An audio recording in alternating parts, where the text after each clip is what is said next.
하나님 말씀 봅니다. 하나님 말씀은 다니엘서 7장 15절 말씀부터 28절 말씀까지 한 절씩 교독으로 읽겠습니다. 다니엘서 7장 15절로 28절까지 보시겠습니다. 구약성경 1246페이지 다니엘서 7장 15절부터 끝절까지 한 절씩 교독으로 있습니다. 나 다니엘이 중심에 근심하며 내 머릿속에 환상이 나를 번민하게 한지라. 내가 그 곁에 모셔선 자들 중 하나에게 나아가서 이 모든 일의 진상을 물으매 그가 내게 말하여 그 일의 해석을 알려주며 이르되 그 내 큰 짐승은 세상에 일어날 내 왕이라. 지극히 높으신 이의 성도들이 나라를 얻으리니 그 누림이 영원하고 영원하고 영원하리라. 이에 내가 넷째 짐승에 관하여 확실히 알고자 하였으니 곧 그것은 모든 짐승과 달라서 심히 무섭더라. 그 이는 쇠요 그 발톱은 노신이 먹고 부스러뜨리고 나머지는 발로 밟았으며 또 그것의 머리에는 10뿔이 있고 그 외에 또 다른 뿔이 나오매 새 뿔이 그 앞에서 빠졌으며 그 뿔에는 눈도 있고 큰 말을 하는 입도 있고 그 모양이 그의 동류보다 커 보이더라. 내가 본즉 이 뿔이 성도들과 더불어 싸워 그들에게 이겼더니 예적부터 항상 계신 이가 와서 지극히 높으신 이의 성도들을 위하여 원한을 풀어주셨고 때가 이름에 성도들이 나라를 얻었더라. 모신자가 이처럼 이르되 넷째 짐승은 곧 땅의 넷째 나라인데 이는 다른 나라들과는 달라서 온 천하를 삼키고 밟아 부스러뜨릴 것이며 그 10뿔은 그 나라에서 일어날 10왕이요 그 후에 또 하나가 일어나리니 그는 먼저 있던 자들과 다르고 또 새 왕을 복종시킬 것이며 그가 장차 지극히 높으신 이를 말로 대적하며 또 지극히 높으신 이의 성도를 괴롭게 할 것이며 그가 또 때와 법을 고치고자 할 것이며 성도들은 그의 손에 붙임 바 되어 한 때와 두 때와 반 때를 지내리라. 그러나 심판이 시작되면 그는 권세를 빼앗기고 완전히 멸망할 것이요 나라와 권세와 온 천하 나라들의 위세가 지극히 높으신 이의 거룩한 백성에게 붙임 바 되리니 그의 나라는 영원한 나라이라. 모든 권세 있는 자들이 다 그를 섬기며 복종하리라. 그 말이 이에 그친지라. 나 다니엘은 중심에 번민하였으며 내 얼굴빛이 변하였으나 내가 이 일을 마음에 간직하였느니라. 아멘. 오늘 이 새벽에도 하나님 전에 나오신 여러분들을 축복하고 하나님의 뜻을 잘 알아서 모든 환난과 시험을 말씀으로 잘 이겨내시기를 주님의 이름으로 축원을 드립니다. 우리가 하나님 앞에 기도하는 것은 우리가 간절히 소망하는 일들을 이루어 달라라고 하는 의미이지요. 그래서 하나님의 응답을 간절히 소망하고 기다립니다. 그런데 하나님의 응답을 받는 것이 때로는 우리에게 부담이 되는 경우도 있어요. 하나님의 응답을 받게 되는 것이 마냥 좋은 것은 아니고 하나님의 뜻을 알기를 원하는데 그 뜻을 안다고 해서 마냥 좋은 게 아니죠. 오늘 본문 말씀 가운데도 보면 다니엘이 환상을 보게 되었는데 그 환상의 내용에 대해서 가르쳐 주니까 그 내용을 듣고 나서 근심하며 내 머릿속에 환상이 나를 번민하게 하였더라. 여러분, 하나님의 사람도 번민하고 근심해요. 고통이 전혀 없는 것이 아니라, 근심이 전혀 없는 것이 아니라 근심하게 되지만 그런데 그 근심을 이겨내는 게 그것이 믿음의 사람의 모습입니다. 오늘 말씀을 한번 설명해 본다면 다니엘서 7장 1절부터 14절까지의 내용은 본 환상에 대한 내용이고 그 다음에 이제 15절부터 오늘 읽은 28절 말씀은 그 해석에 대한 내용인데 그 해석을 들어보니까 네 짐승이 나오지요. 첫 번째 짐승은 사자 같은 독수리라고 그랬어요. 사자 형상을 가지고 있는데 독수리 날개를 가지고 있습니다. 두 번째는 곰과 같은 짐승이고 세 번째는 표범인데 날개가 4개 달렸고 또 머리도 4개 달렸어요. 마지막 네 번째 짐승은 뿔이 10개나 달렸어요. 이 해석에 대해서 이야기할 때 나중에 나오는, 물론 이걸 역사적으로 해석을 한다라고 하면 다니엘 시대를 통해서 이야기하면 바벨론, 그다음에 메데파사, 또 그리스, 그다음에 마지막으로 로마에 대한 이야기일 수도 있겠지만, 그런데 이것을 조금 더 넓게 해석한다면 다니엘 시대에 국한된 이야기가 아니라 오늘 우리에게도 동일하게 주어지는 메시지입니다. 네 개의 짐승의 출현이라고 하는 것은 그게 누구냐라고 지칭하는 것보다도 어제 말씀, 주일날 말씀드렸던 것처럼 에스겔서 38장과 39장의 곡의 출현, 곡을 따르는 무리들, 그러니까 사단이 계속해서 수많은 곡들을 만들어내는 거죠. 어느 시대에 한정된 이야기가 아니라 그 시대마다 사단은 우리를 넘어뜨리기 위해서 곡을 만들어내고 그 곡을 통해서 우리를 힘들게 하고 아프게 하고 괴롭게 하는, 하나님 앞에 나아가는 것을 가로막고 사명을 감당하는 그 일들을 방해하는, 처음에 나온 것보다도 나중에 나오는 것이 더 무섭고 더 힘들게 되는, 오늘 설명 가운데에도 그렇죠. 마지막에 나오게는 넷째 짐승, 그것이 무시무시한 것이다. 여러분, 이 이야기를 하게 된다면 다니엘 개인적인 삶으로 이야기한다면 넷째 짐승이라고 이야기할 때 다니엘의 인생 가운데, 삶 가운데 그 바뀌는 왕들이라고 이야기할 수도 있을 거예요. 이 환상을 언제 보게 되었는가? 7장 1절에 그랬어요. 바벨론 벨사살 왕 원년에. 그러면 이미 앞에 있는 느부갓네살 왕을 경험했어요. 느부갓네살 왕에 의해서 포로로 잡혀오게 되었으니까. 하나님이 언제 우리를 건져내시는가? 우리를 언제 구원해 주실까? 다시 돌아가게 하실까? 기대하고 소망하는데, 느부갓네살 왕이 죽고 나서 벨사살이 왕이 되었는데, 이 벨사살은 가장 악한 왕이에요. 느부갓네살보다 더 악한 왕입니다.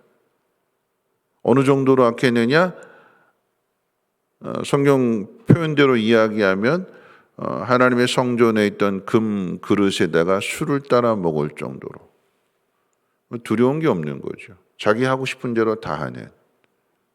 그 벨사살 왕 원년에 꿈을 꾸게 되었고 환상을 보게 되었으니까 다니엘의 인생 가운데 보면 그럼 뒤에 사자굴 속에 던져지는 것은 뒤에 나오는 일이에요. 이제 내 고통이 고난이 여기서 끝날 줄 알았는데 정말 큰 고통은, 그 큰 환난은 아직 오지 않은 거예요. 다니엘 입장에서. 그러니까 지금 하나님 건져주세요, 도와주세요 하고 기도하고 있는데 하나님께서 환상을 통해서 보여주신 내용은 이게 끝이 아니다. 진짜는 아직 오지 않았다. 더 크고 무서운 환난이 뒤에 있다. 그 꿈의 내용을, 그 환상의 내용을 듣고 나니까 근심할 수밖에 없고 번민할 수밖에 없는 그런 내용인 거죠. 여러분, 우리 인생도 그런 거죠. 정말 힘든 일들, 어려운 일들, 이제 나 고생 다 끝냈다라고 생각하는데, 여러분 이제 시간 지나면, 나이 들어가면 무릎 아픈 걸로 끝나지 않아요? 다리 아픈 걸로 끝나지 않아요? 허리도 아프고 눈도 안 보이고, 자녀들 또 노년에 속속이게 되면 그것처럼 힘든 일 없고,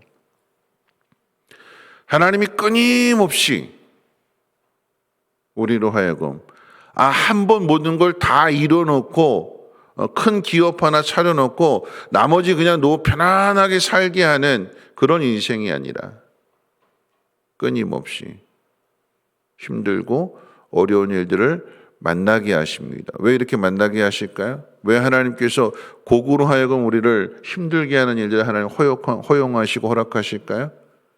그러므로 인해서 하나님 나라에 대한 소망을 갖게 하시고, 또한 그러므로 이 땅 가운데 하나님의 사람으로 맡겨주신 사명을 잘 감당하여서 이 땅 가운데서 하나님의 나라를 이루라라고 하는 것입니다. 그냥 힘들고 어려운 일들을 그냥 견뎌내고 버텨내는 것으로 빨리 하나님 나라 갔으면 좋겠다, 천국을 그저 피난처로 도피처로 삼는 것이 아니라 내가 하나님을 믿음으로 말미암아 나에게 주어진 이 상황들을 견뎌내고 더 나아가서는 이겨내고 그 기쁨을 맛보고 하나님 나라에 들어가게 되는, 우리가 어떻게 이 시험과 환난을 이겨낼 수 있는가? 계속해서 곡이 계속해서 우리를 힘들게 하게 될 때에, 이런 것 농사 지으면 풀 한번 뽑고 거기다가 씨를 뿌려놓으면 이게 저절로 잘 자랄까요? 모든 잡초 다 뽑아냈는데 그 다음 거면 또 나잖아요, 잡초가. 이 잡초 한번 다 뽑아내서 끝이다, 이제 편하다라고 생각했는데 더 강한 잡초가, 풀이 그 자리에, 뽑아낸 자리에 또 나는 거예요. 이 사람 지나고 나면 좀 편해지겠지? 더 강한 사람이고. 그 과정을 통해서 우리는 단련이 되는 거예요. 더 강한 사람이 오니까 버텨내고 이겨내고, 그럼 우리가 더 강한 사람이 되는 거죠. 우리가 어떻게 이길 수 있는가? 우리 앞에 되어지는 일들에 대해 오늘 말씀 가운데 보시면 22절 보시면 이렇게 기록하고 있어요. 옛적부터 항상 계신 이가 와서 지극히 높으신 이의 성도들을 위하여 원한을 풀어주셨고 때가 이름에 성도들이 나라를 얻었더라. 옛적부터 계신 이가 와서 그랬어요. 와서. 누구를 얘기하는 걸까요? 옛적부터 계신 이가 온대요. 누구를 얘기하는 걸까요? 예수 그리스도. 예수님이 오신다라고 하는 얘기. 물론 다니엘 시대에는 예수님이 오시기 전이었기 때문에 예수님을 보지는 못했으나, 그러나 이 환상을 통해서 하나님이 하실 일들을 가르쳐 주셨기에 이와 같은 사실을 믿는 거예요. 예수님이 이 땅에 오셔서 우리를 건져주실 것인데, 우리가 누구냐라고 이야기할 때 지극히 높으신 이의 성도들을 위하여 원한을 풀어주신다.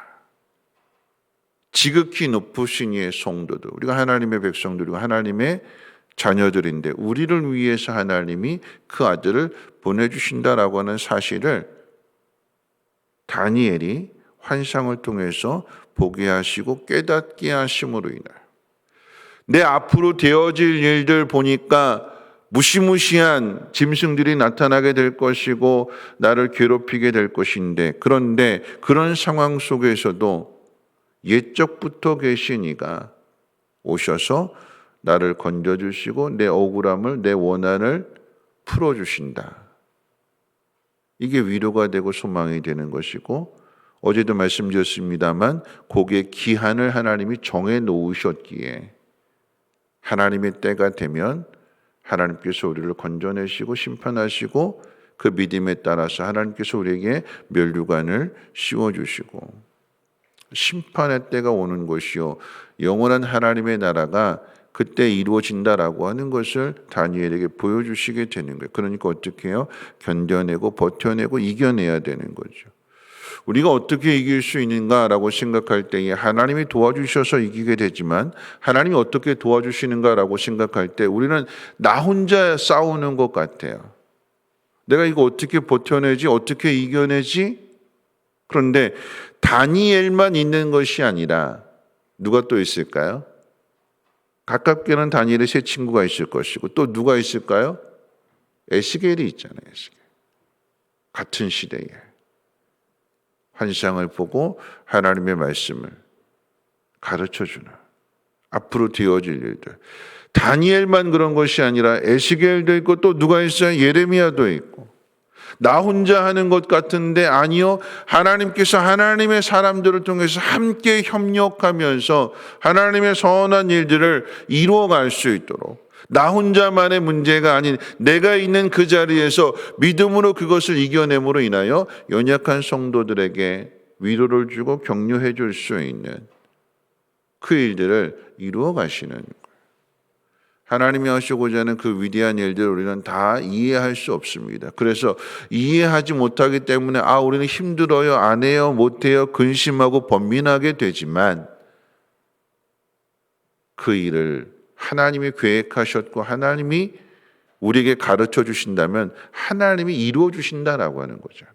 근데 우리가 하려고 생각하니까 힘들고 어려운 일들이지 하나님이 작정하신 일, 하나님이 이루어 가실 것이기에 그저 우리는 순종합니다 하고 가면 하나님께서 여러 사람들을 통해서 돕게 하시는 거예요. 이런 말씀을 정리하면서 마리아에 대한 이야기를 한번 생각해 본다면 천사가 와서 처녀의 몸인데 내 몸에 예수님을 잉태하게 될 것이다. 상상할 수 없는, 생각조차 할 수 없는 일이잖아요.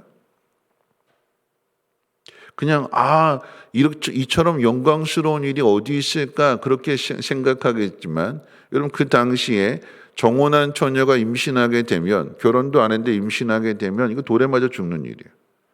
세상 사람들이 뭐라고 그럴까요? 수근수근거릴 것이고 비난할 것이고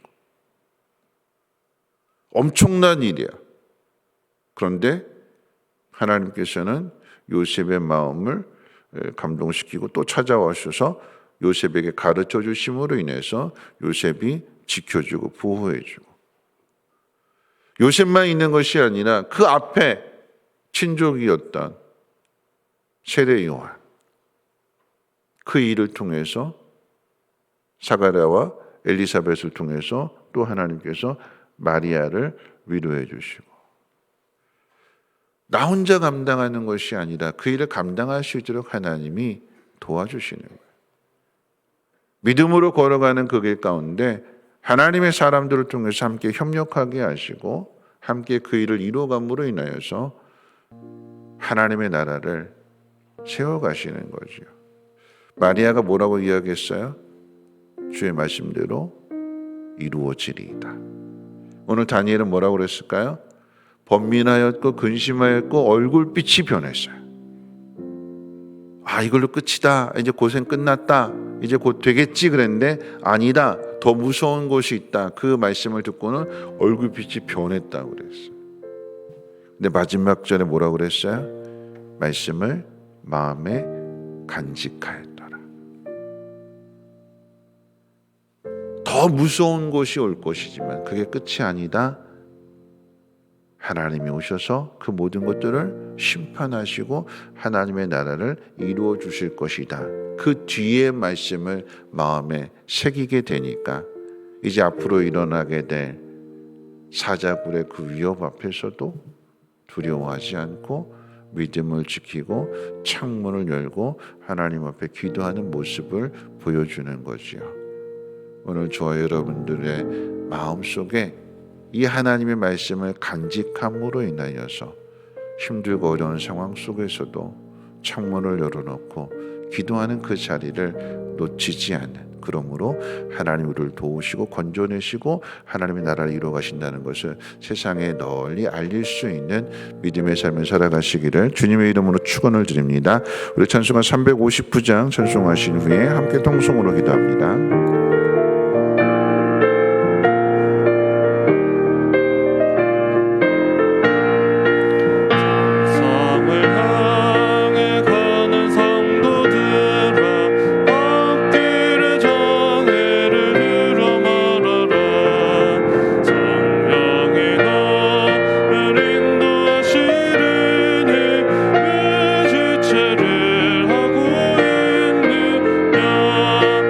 아파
통성으로 기도하실 텐데요.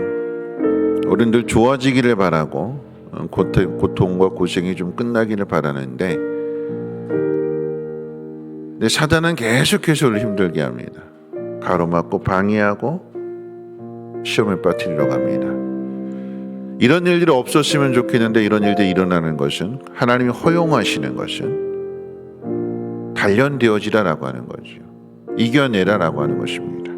우리 앞에 있는 장애물, 누가 비웃고 조롱하고 비난하는 일들, 그 속에서 확실한 믿음을 가지고 확실한 증거를 보여주라라고 하는 것입니다. 그럴 때에 우리 혼자 싸우는 것이 아니라 성령께서 우리를 도와주시고 또 믿음의 사람들을 통해서 함께 협력하면서 그 길을 걸어가게 하실 것입니다. 내가 넘어져 있을 때, 지쳐 있을 때, 근심할 때 누군가 나를 도와주고 함께 기도해주고, 그게 믿음의 공동체잖아요. 우리 시간 기도하실 텐데 혹시라도 우리 주변에 넘어져 있는 사람들 하나님 내가 일으켜 세워줄 수 있도록 내 마음에 하나님의 영으로 충만하게 채워주시고 함께 손잡고 그 길을 걸어갈 수 있도록, 그래서 성민교회가 회복되고 이 나라의 민족이 회복되고 모두가 다 하나님의 나라 가운데 하나님의 뜻을 이루어가는 하나님의 사람 되게 해달라고 통성은 하나님 앞에 기도하도록 하겠습니다. 거룩하신 하나님 감사합니다. 좀 환난에서 벗어나고 근심이 없는 삶을 살기를 원하는데 여전히 계속해서 힘들고 어려운 문제들이 우리 앞에 있습니다. 하나님, 내 나라가 일어설 것이라고 했습니다. 하나가 끝나면 또 하나가 나오고 또 하나가 나오고 더 무서운 것이 나오게 될 때에 하나님, 이 모든 과정 속에서 하나님의 믿음이 단련되어지고 그리고 마침내 그 모든 나라들을 무너뜨리고 하나님의 나라가 견고하게 세워지는 것을 하나님 볼 수 있도록, 그 일의 증인이 될 수 있도록, 십자가의 군사가 될 수 있도록 하나님을 단련하여 주시고 우리의 믿음을 새롭게 하여 주시옵소서. 두려워하지 않게 하시고 하나님, 근심하지만 다시금 하나님의 말씀을 마음 가운데 새기고 순종하며 나아가고 믿음을 지켜나갈 때에 확실한 증거들을 얻게 하여 주시고 하나님, 이 모든 일들을 통해 하나님 앞에 영광이 되게 하시며 또 믿음이 약한 자들에게 신앙의 좋은 본이 되게 하시고 저들을 위로해 주고 격려해 줄 수 있도록, 그래서 함께 그 길을 걸어갈 수 있도록 하나님 도와주시옵소서.